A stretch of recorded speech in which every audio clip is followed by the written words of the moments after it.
The night was still in suburban Georgia, the kind of quiet that wrapped itself around the neighborhood like a blanket. Porch lights flickered here and there, dogs barked in the distance. But inside one house on Willow Creek Lane, the silence was shattered by a single deafening crack. A gunshot. Neighbors later said it was so sharp, so close, that they thought fireworks had gone off in the wrong season. Within minutes, lights flicked on up and down the block, curtains were pulled aside, and frantic calls flooded into 911. Inside that two-story brick home, Clarissa Hayes sat frozen on the edge of the living room sofa. The pistol she had just fired slid from her trembling hand, clattering against the hardwood floor. Her chest rose and fell in jagged bursts as if every breath cut her lungs. She could still smell the gunpowder lingering in the air, acrid and heavy, mixing with the metallic tang of blood. Upstairs, sprawled across the bedroom carpet, lay her husband of 20 years, Daniel Hayes. Once a man admired by neighbors for his calm smile and Sunday suits, now he was nothing but a lifeless body. His eyes were half open, a look of shock permanently carved into his face. A dark pool spread beneath him, staining the beige carpet that Clarissa herself had picked out when they first moved in. When officers arrived, they found Clarissa exactly where the dispatcher said she would be, motionless, pale, eyes glazed over as though she were staring straight through the walls. Her voice was flat, almost mechanical, when she whispered the words that sent shivers down even the most seasoned cop's spine. He lied to me. For 20 years he lied. The pistol lay at her feet. She didn't resist when the officers stepped forward, one securing the weapon, the other gently but firmly taking hold of her wrists. As the cold steel cuffs clicked shut, Clarissa barely flinched. She just kept repeating the same phrase over and over, like a broken hymn. He lied to me. He lied to me. He lied. The scene was surreal. The couple everyone in the neighborhood thought of as picture-perfect was suddenly reduced to yellow crime scene tape, flashing blue lights, and murmurs of disbelief among the crowd gathering outside. To the public eye, Clarissa and Daniel were the embodiment of stability. They attended church every Sunday. They hosted cookouts in the summer, Christmas parties in the winter. They smiled for family photos, clasped hands during sermons, and seemed untouchable in their devotion. But the truth inside that house was far darker than anyone could imagine. Paramedics rushed in, kneeling by Daniel's side, but their effort was only routine. He was already gone. One of the EMTs glanced up at the lead detective, shaking his head. The detective let out a long sigh and turned his attention to Clarissa. "Ma'am," he said gently, crouching down to meet her empty gaze. "Can you tell me what happened tonight?" Clarissa's lips trembled. For a moment, she seemed like she might speak, but instead her eyes darted toward the staircase, toward the room where her husband's body lay. Tears welled, then spilled over as she whispered again, barely audible this time. It wasn't real. None of it was real. That single line marked the beginning of a case that would ripple far beyond the Hayes home. A case that would raise questions about trust, identity, and what happens when deception festers for decades inside a marriage. In the glow of police floodlights, as neighbors huddled together whispering theories and shock, Clarissa Hayes was led out of her home in handcuffs. Cameras flashed. Reporters would later call it the fall of the perfect couple. But in that moment, for Clarissa, there was no noise, no crowd, no flashing lights. There was only silence, and the echo of a single gunshot that had ended her life as she knew it. To understand how a single gunshot could erupt in the Hayes household, you have to go back 20 years, to the moment when Clarissa first met Daniel. Clarissa Hayes was a woman who believed in second chances. Born and raised in a small Georgia town, she had grown up in the pews of her family's church, guided by sermons about forgiveness and faith. In her 20s, she had endured heartbreak, the kind that left her doubting whether true love existed at all. But when she met Daniel Hayes at a church fundraiser, something inside her lit up. Daniel was charming, but not in the slick, practiced way that makes women wary. His charm was understated. He had a warm smile, the kind that made people feel seen. He was a man who held doors open, who remembered names, who asked questions and actually listened. He was steady, safe, and for a woman who had spent too long walking on eggshells in relationships with men who didn't value her, that steadiness was magnetic. They married within 2 years. The wedding was small but elegant. A rented hall, white roses on every table, a gospel choir singing Amazing Grace. Clarissa wore her mother's pearl necklace. Daniel wore a black suit that seemed to fit him like it was sewn for the occasion. Everyone who attended remembered the way Daniel looked at her, eyes locked, like he was promising her forever. From the outside, forever seemed to arrive. The Hayes home became a cornerstone of the neighborhood. They bought a 2-story brick house on Willow Creek Lane, with a white picket fence and a manicured lawn that seemed straight out of a postcard. Every Christmas, they decorated the yard with glowing reindeer. Every summer, the smell of ribs and cornbread drifted from their backyard as they hosted cookouts for neighbors. Inside, the life they built seemed even more polished. Daniel was the kind of man who ironed his shirts until the creases were sharp. He went to work on time, paid the bills without complaint, and never raised his voice in public.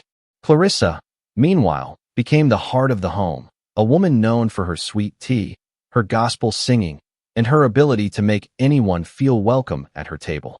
To friends and family, they were the perfect couple. But perfection has a way of hiding cracks. There were no children. Daniel always said they were leaving it in God's hands, but privately, he insisted they should be content with each other. A marriage doesn't need kids to be full, he would say, brushing away Clarissa's tears when another pregnancy test came back negative. At church, when older women asked why Clarissa hadn't become a mother yet, she smiled politely and said, "We're trusting God's timing." But deep down, she ached. There were other peculiarities. Daniel never undressed fully in front of her, even after years of marriage. Their intimacy always happened in the dark, under covers, quick and quiet. Clarissa told herself it was just his personality, a modest man, not one for theatrics. When she teased him once, saying, "You act like you've got something to hide," Daniel's expression tightened for just a moment before he forced a laugh. "Some things are better left private, sweetheart," he said, kissing her forehead. "What matters is we have each other." And Clarissa believed him, because believing was easier than doubting. Her friends envied her. At potlucks, women whispered about their husbands' infidelities, their gambling problems, their tempers. But not Clarissa. She would sit quietly, sipping her tea, offering soft words of encouragement. She wasn't smug, just grateful. To her, Daniel was proof that good men still existed. Yet sometimes, late at night, when Daniel was asleep beside her, a quiet unease crept in. The way he flinched at doctor visits. The way he avoided locker rooms. The way he clutched his briefcase as though it carried the sum of his life. Clarissa would roll over, bury her doubts, and whisper to herself, "He loves me. That's all that matters." And for nearly 20 years, she convinced herself it was true. What she didn't know was that beneath the polished exterior, beneath the pressed shirts and the quiet prayers at dinner, Daniel Hayes was hiding a secret so devastating it would destroy everything they had built. The secret that would eventually turn her steady, safe husband into the man she would kill. For almost 2 decades, Clarissa had wrapped her life around the image of a perfect marriage.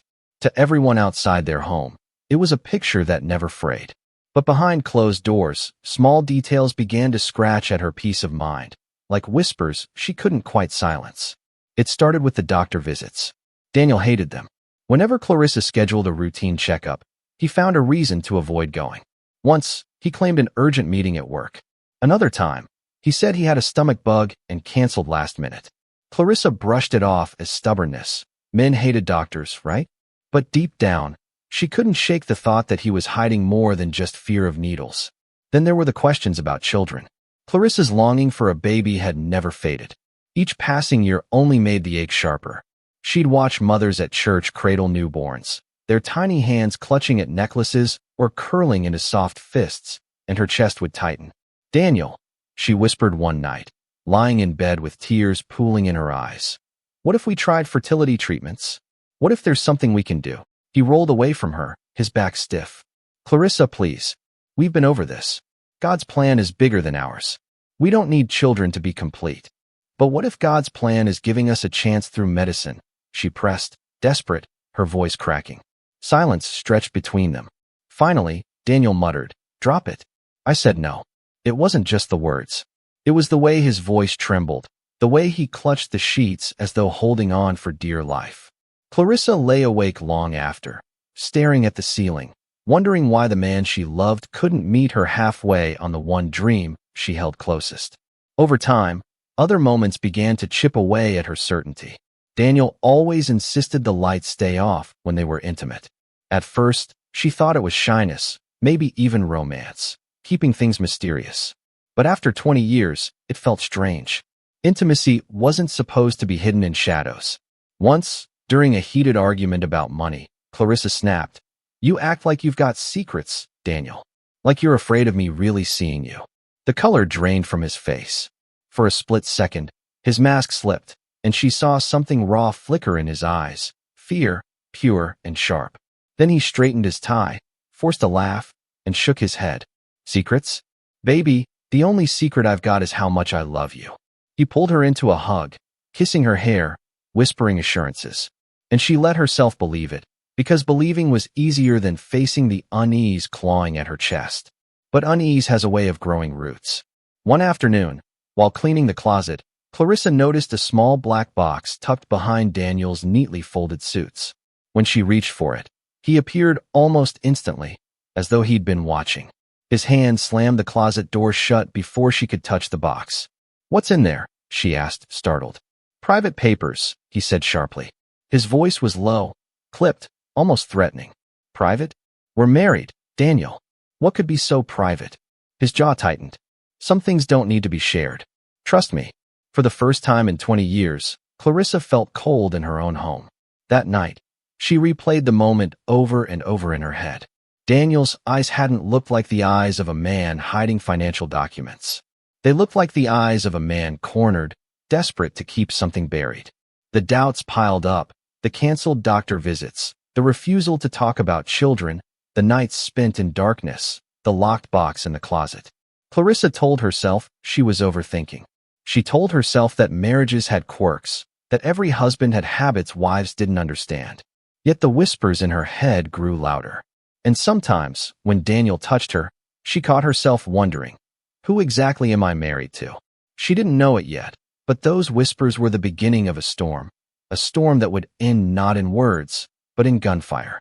The night it all came crashing down was not supposed to be extraordinary.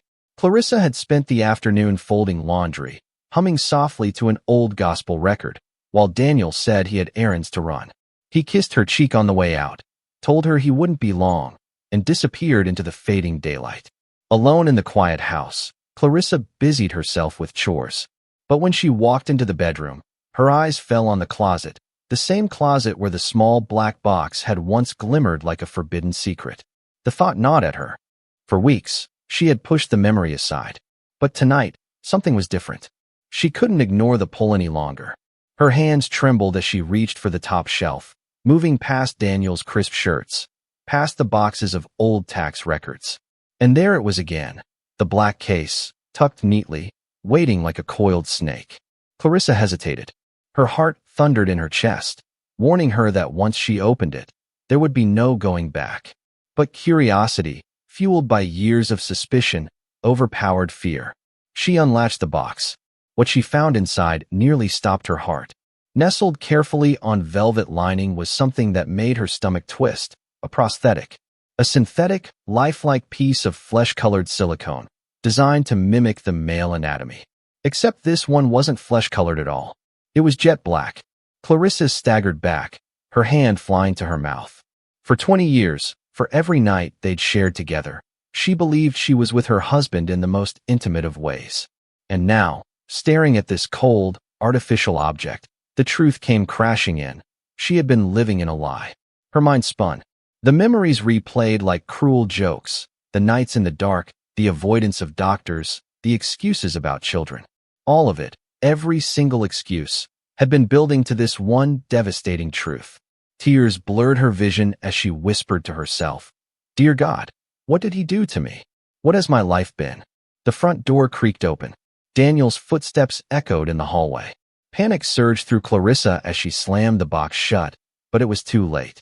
Daniel appeared in the doorway, his face instantly draining of color.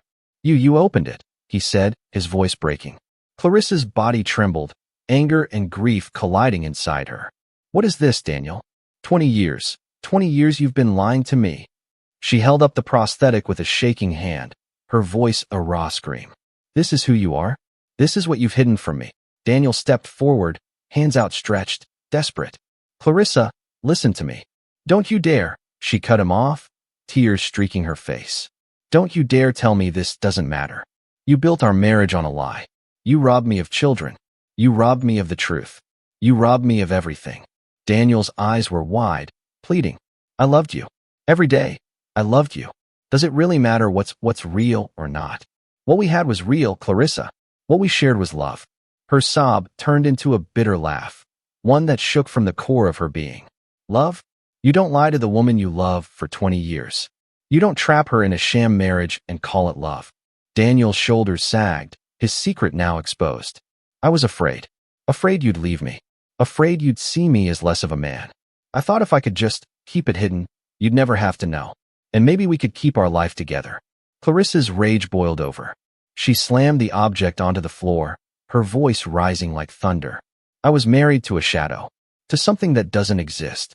Do you know what you've done to me, Daniel? To my faith? To my soul?" The room fell silent except for her sobs.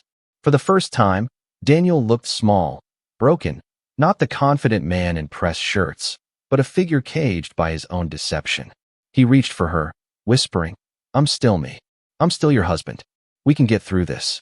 Clarissa recoiled, her face twisted with anguish. "No, Daniel. You don't exist." At that moment, something inside her cracked, the final fracture in 20 years of trust. The walls of her marriage, the image of the perfect couple, the belief that God had given her a soulmate, all of it collapsed in a single night. And with that collapse came a darkness that neither of them would escape. The silence after Clarissa's words was deafening. The prosthetic still lay on the carpet between them, a grotesque symbol of 20 years of deception. Clarissa's tears had dried into streaks across her face, but the rage in her chest burned hotter with every passing second. Daniel moved carefully, as though one wrong step might cause the fragile glass of their marriage to shatter completely. But the truth was, the glass was already broken. "Clarissa," he said softly, his voice cracking. "Please, baby, don't let this destroy us. Everything I did, everything I hid, it was to protect us." Her laugh was bitter, hollow. "Protect us?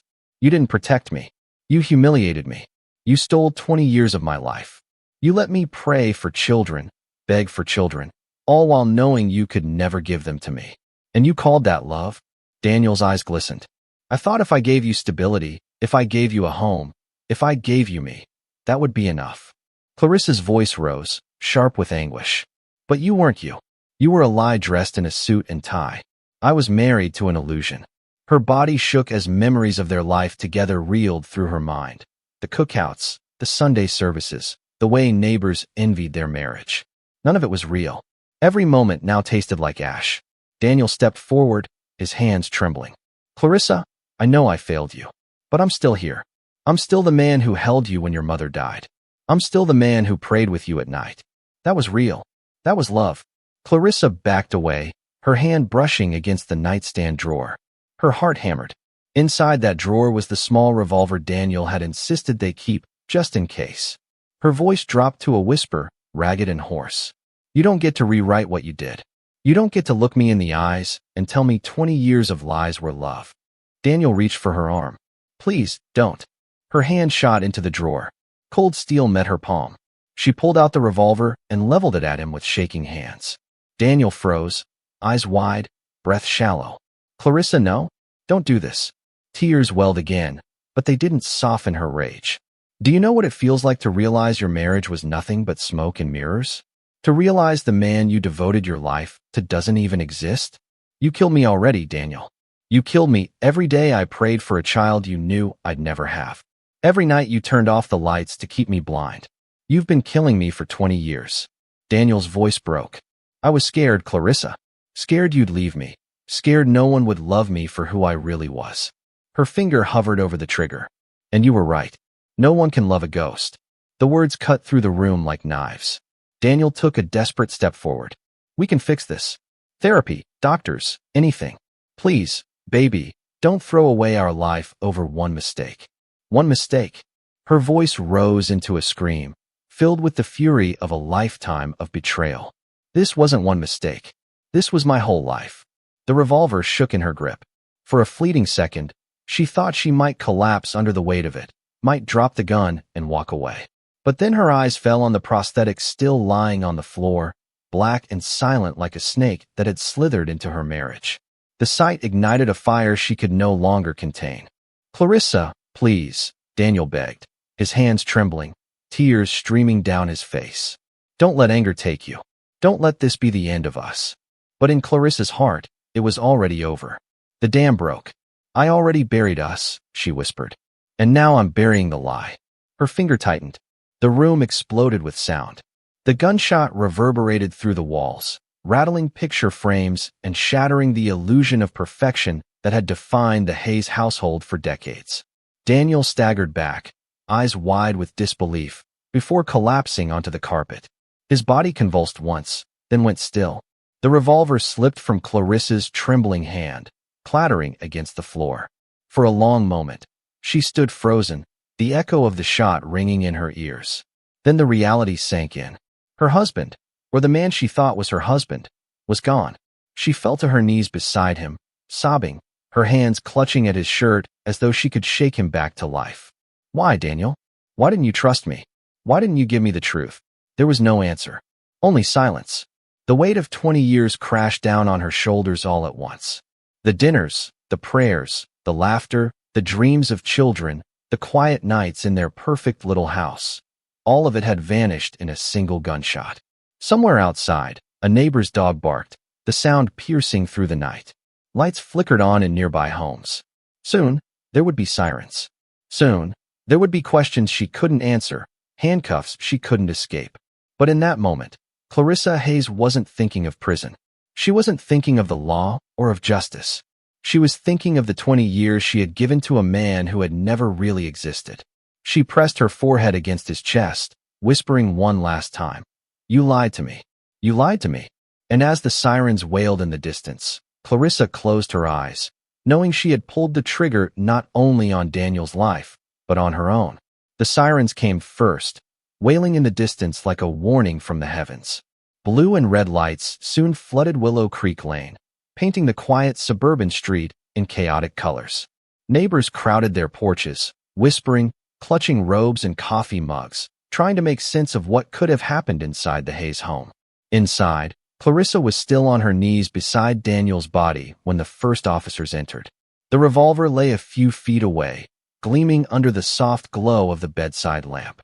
"Ma'am, step away from him," one officer commanded, his voice calm but firm.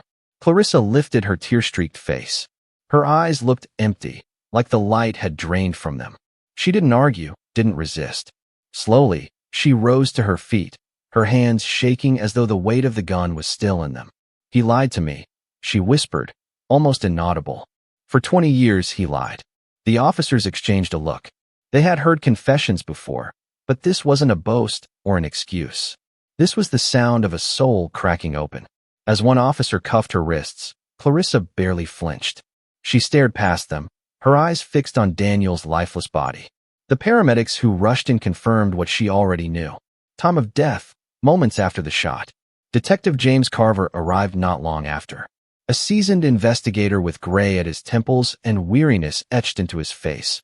Carver had seen his share of domestic tragedies. But something about the raw devastation in Clarissa's eyes unsettled him. "What happened here, Mrs. Hayes?" he asked softly as she was guided down the stairs. Clarissa's voice cracked. "He wasn't who he said he was. I didn't know the man I married." Carver frowned. "You'll have time to explain. For now, we need to get you downtown." Outside, the night air was thick with murmurs. A reporter who had raced to the scene shouted questions as Clarissa was led to the patrol car. "Mrs. Hayes, why did you shoot your husband? Was it self-defense? Was it planned?" Clarissa didn't answer. She slid into the back seat, her eyes fixed on nothing, as though she had already left this world behind. Back inside the house, Detective Carver walked the scene. He studied the broken box on the floor, the silicone prosthetic half hidden beneath the bed. His brow furrowed as he crouched down, pulling on gloves. He had been prepared for a jealous wife, maybe an affair gone wrong. But this was something different. "What the hell is this?" an officer muttered, staring down at the object. Carver didn't reply. He just bagged the evidence, knowing it would raise more questions than answers. The investigation moved quickly. Forensics documented the blood spatter, The bullet trajectory, the placement of the gun. Everything pointed to Clarissa firing at close range. The neighbors provided testimony. They had heard a loud argument, then the gunshot. It looked open and shut.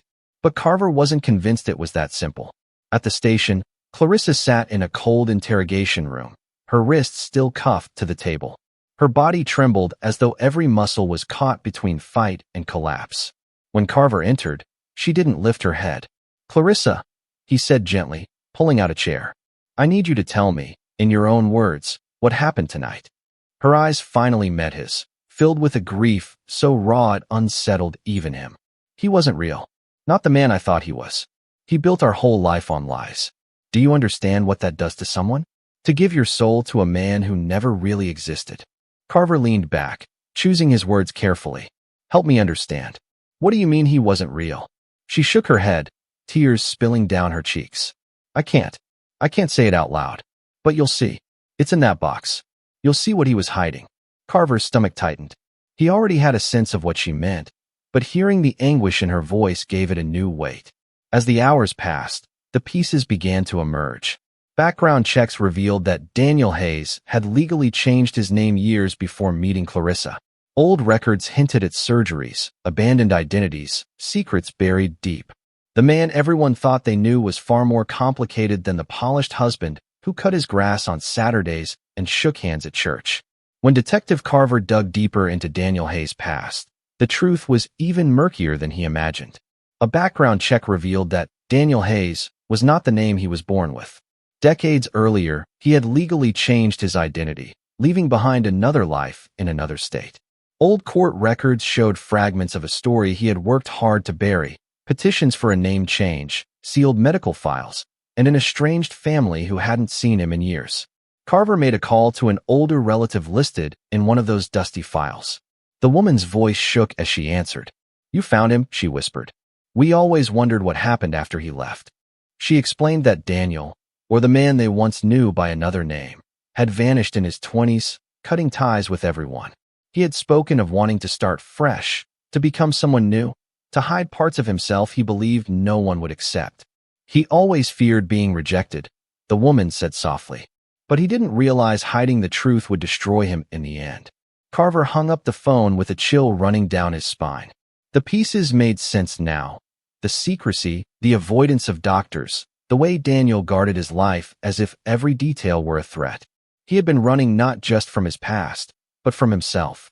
This revelation, however, complicated the case. Was Clarissa's act the result of calculated rage, or the final snap of a woman trapped in 20 years of someone else's performance? For Carver, the file on Daniel Hayes wasn't just evidence. It was a reminder that sometimes the victim and the perpetrator lived in the same skin, one man hiding, one woman betrayed, both destroyed by the same lie. For Clarissa, the walls were closing in. She had fired the gun. No one disputed that. But the truth behind why she did it, the years of deception, the unbearable discovery, was just beginning to surface. As dawn broke, painting the sky in pale streaks of gray, Detective Carver closed the file in front of him and rubbed his tired eyes. He knew one thing for certain. This wasn't just another domestic murder. This was a case about secrets, about identity, about how a life built on lies can collapse in the space of a single night. Clarissa wasn't completely alone in her doubts, though she had never spoken them out loud. Her best friend since childhood, Yvette Johnson, had always sensed something unusual about Daniel. Yvette remembered once, during a backyard barbecue, catching Daniel flinch when a neighbor jokingly slapped him on the back.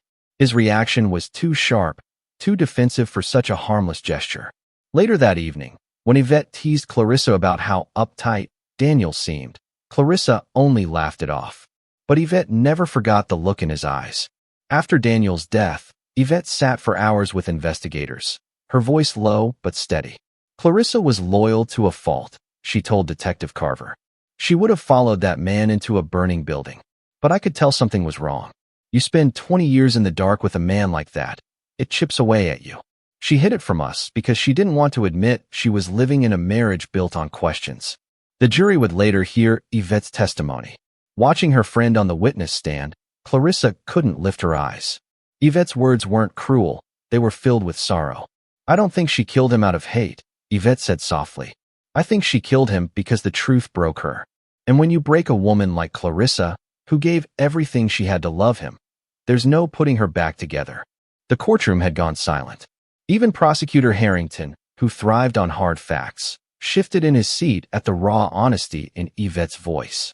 And as Clarissa sat in her cell, whispering again and again that her husband wasn't real, Carver understood that unraveling the truth behind Daniel Hayes would be as haunting as the crime itself. The courthouse in downtown Atlanta was packed. Reporters jostled for position on the courthouse steps, their microphones pointed like weapons toward the doors. The murder of Daniel Hayes had already become a national headline. Wife kills husband after 20 years, secret exposed. For weeks, the press dissected every detail: the perfect marriage, the hidden box, the shocking discovery. And now, the trial was about to begin. Clarissa Hayes entered the courtroom in a simple navy dress, her wrists bare of jewelry, her face pale but composed. Behind her, officers guided her to the defense table, where her attorney, Caroline Mitchell, a sharp-featured woman in her 30s, placed a reassuring hand on her shoulder. The whispers in the gallery rippled like wind through tall grass. To the public, Clarissa was either a victim of unimaginable betrayal or a cold-blooded killer who had executed her husband in their own bedroom. The jury would decide which story carried more weight. The prosecutor, Paul Harrington, rose first. A tall man with steel-gray hair and a commanding presence, he approached the jury box with the confidence of someone who had won more trials than he could count. Ladies and gentlemen, he began, his voice steady. This case is not about secrets. It is not about lies. It is about choice. On the night of May 14th, Clarissa Hayes chose to pick up a gun. She chose to point it at her husband's chest. And she chose to pull the trigger. Whatever disappointments or deceptions existed in her marriage, none of them justify murder. He paced slowly, his eyes locking with each juror. The evidence is clear. She confessed at the scene. She admitted it in her own words. He lied to me for 20 years. That, ladies and gentlemen, is not a legal defense. That is motive. And that motive led to murder. Harrington's words cut through the courtroom, deliberate and sharp. When he sat down, the room felt heavy, as though he had already drawn a noose around Clarissa's neck. Caroline Mitchell stood next, smoothing the front of her suit. Her tone was calm but urgent, a contrast to the prosecutor's thunder. Ladies and gentlemen, you will hear about choices in this case. But before you decide what choice my client made, you must first understand the world she was living in. For 20 years, Clarissa Hayes gave her heart, her faith, and her soul to a man who was not who he claimed to be. She dreamed of children he could never give her. She prayed with him, worshipped beside him, built a life with him, all under a shadow of deception so profound it would break any of us sitting in this room. She let the words sink in before continuing. On the night of May 14th, Clarissa didn't pick up a gun to commit cold-blooded murder. She picked it up because the very foundation of her life had been ripped away in a single moment. She acted in grief, in shock, in the unbearable weight of betrayal. You will see that she is not a monster. She is a woman whose world collapsed in one night. Clarissa lowered her head as her attorney sat down, tears pooling in her eyes. Over the next week, witnesses were called. Neighbors testified about the sound of the argument, the gunshot that followed. A church friend described the Hayes marriage as picture perfect. A forensic expert detailed the bullet trajectory. The prosthetic device was introduced as evidence, drawing gasps from the gallery when it was displayed. The most powerful moment came when Clarissa herself took the stand. She walked slowly to the witness box, her hands clasped tightly in front of her. Caroline guided her with gentle questions. Mrs. Hayes, can you tell the jury what you felt when you discovered the truth that night? Clarissa's voice trembled. It was like the floor dropped out from under me. Everything I believed about my marriage, about my husband, was gone. I thought I was safe, that I was loved. And then I realized I didn't even know who I had been living with for 20 years. Tears streamed down her cheeks as she continued. I wasn't thinking straight. I wasn't planning anything. I broke. I felt like I had been erased, like my whole life had been stolen. And in that moment, I snapped.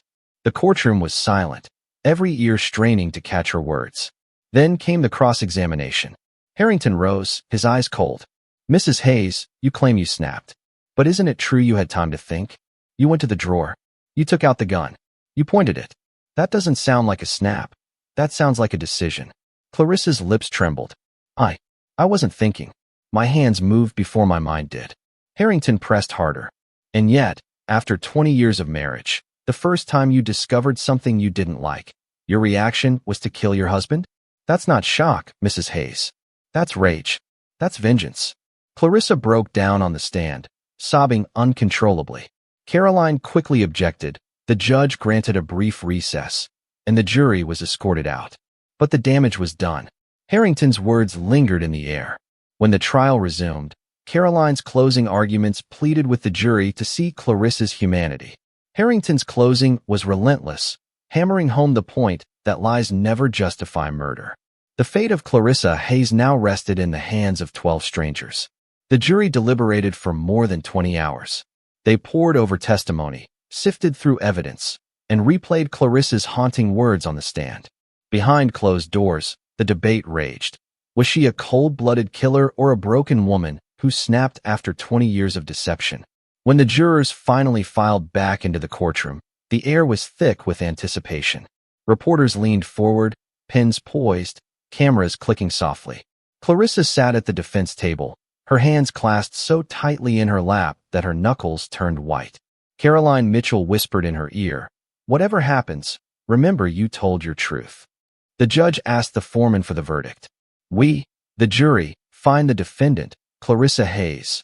The pause stretched on like an eternity. "Guilty of voluntary manslaughter." Gasps rippled through the room. The charge meant the jury had rejected the prosecution's push for murder, but they had also refused to see her as innocent. It was a middle ground, acknowledging her emotional collapse without absolving her of the life she had taken. Clarissa's head dropped, tears spilling silently down her face. Caroline placed a steadying hand on her back, whispering, "It could have been worse." But for Clarissa, nothing about it felt like relief. The sentencing came days later. Prosecutor Harrington argued for the maximum penalty, painting Clarissa as dangerous and unrepentant. Caroline countered with a plea for mercy, reminding the court of the years of deception that had driven her client to the breaking point. When the judge finally delivered the sentence, his tone was heavy with gravity. "Mrs. Hayes, this court recognizes the extraordinary circumstances of your case, but no amount of betrayal excuses taking another life. For the crime of voluntary manslaughter, you are hereby sentenced to 20 years in state prison, with eligibility for parole after 12.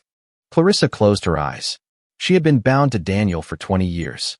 Now she would be bound to bars for nearly the same. Outside the courthouse, the public was divided. Some called her a monster who should never see the light of day again. Others saw her as a tragic figure, a woman pushed beyond her limits by a man who deceived her to the very end. On television panels, experts debated whether justice had truly been served.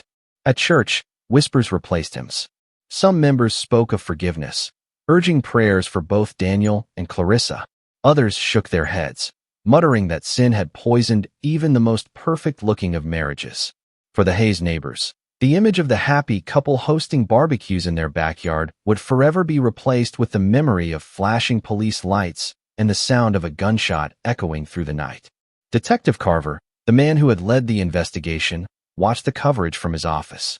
He had seen countless cases of betrayal, of violence born from secrets. But something about Clarissa stayed with him.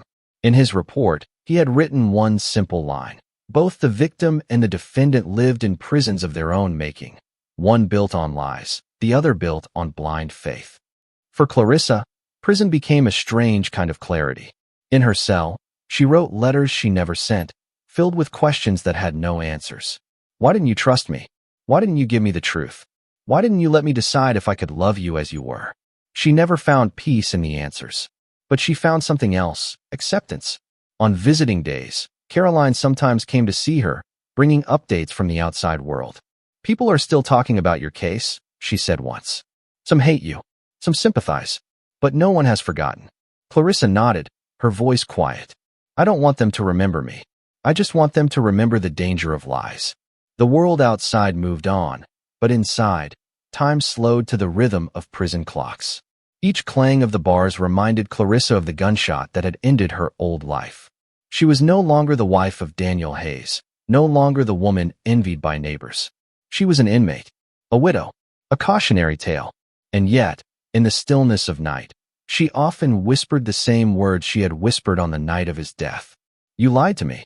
It was both her curse and her only form of closure.